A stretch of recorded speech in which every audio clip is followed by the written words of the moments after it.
Meghan Markle et le prince Harry ne suivront probablement pas la tradition déchirante de la reine après Noël après leur sortie royale il y a 2 ans.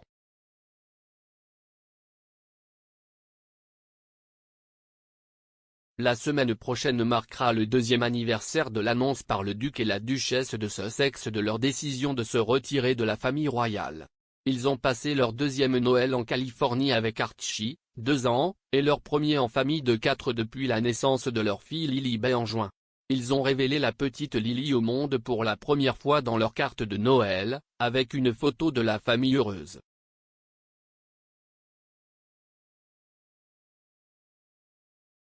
Leur Noël tranquille en famille aura été bien différent du protocole rigide d'un Noël traditionnel de Sandringham avec la famille royale.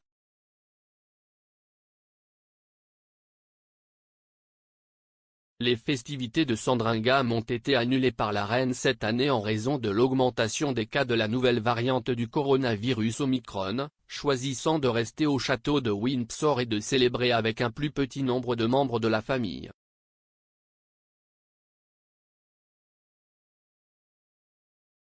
Cependant, la plupart des années, toute la famille élargie s'est réunie dans le domaine de Queen's Norfolk, chacune arrivant par ordre de préséance.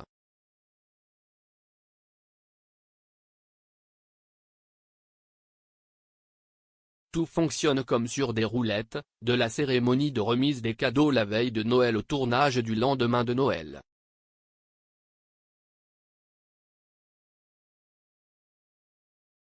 La reine a également une tradition post-Noël déchirante qu'elle pratique depuis des décennies.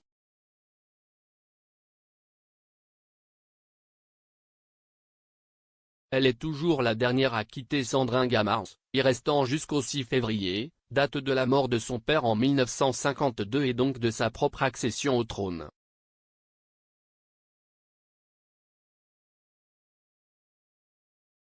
Ce jour-là, il y a près de 70 ans, la reine a découvert que son père était décédé d'une thrombose coronarienne à Sandringham à l'âge de 56 ans seulement, alors qu'elle était au Kenya pour une tournée royale.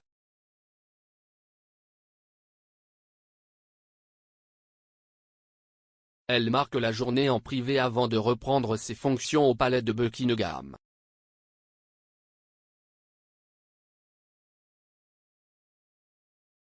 Sa Majesté insiste également pour que les décorations de Noël restent en place jusqu'aux feuilles.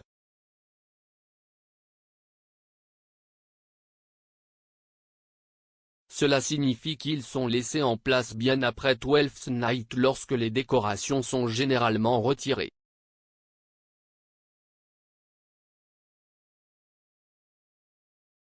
Il est peu probable que Meghan et Harry quittent leurs décorations aussi longtemps que la reine car ils n'ont pas le même lien avec la date du 6 février.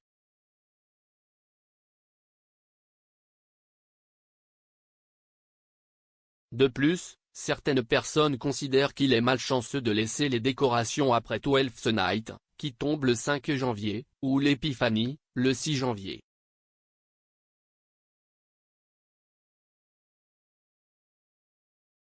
Meghan, malheureusement, n'apprécie pas la relation étroite avec son père que la reine a eue.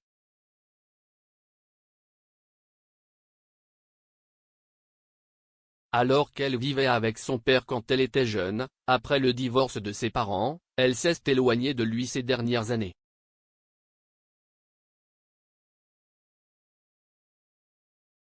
Pendant ce temps, Harry a admis que sa relation avec son père, le prince Charles, était mise à rude épreuve lors de son entretien avec Oprah Winfrey l'année dernière.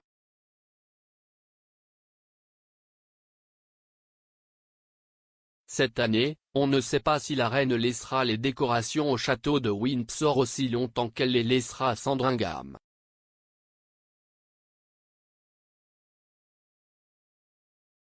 Sa Majesté accueillera le Nouvel An ce soir sans son mari bien-aimé, le prince Philippe pour la première fois depuis leur mariage en 1947.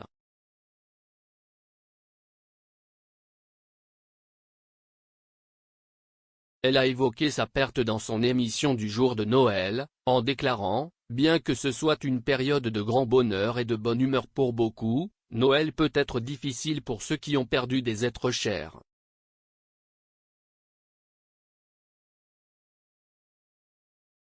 Cette année surtout, je peux comprendre pourquoi.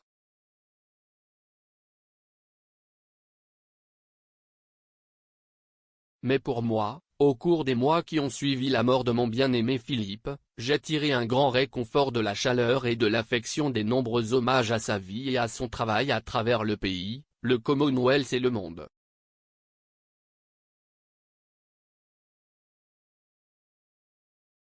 Son sens du service, sa curiosité intellectuelle et sa capacité à tirer le plaisir de n'importe quelle situation étaient irrépressibles.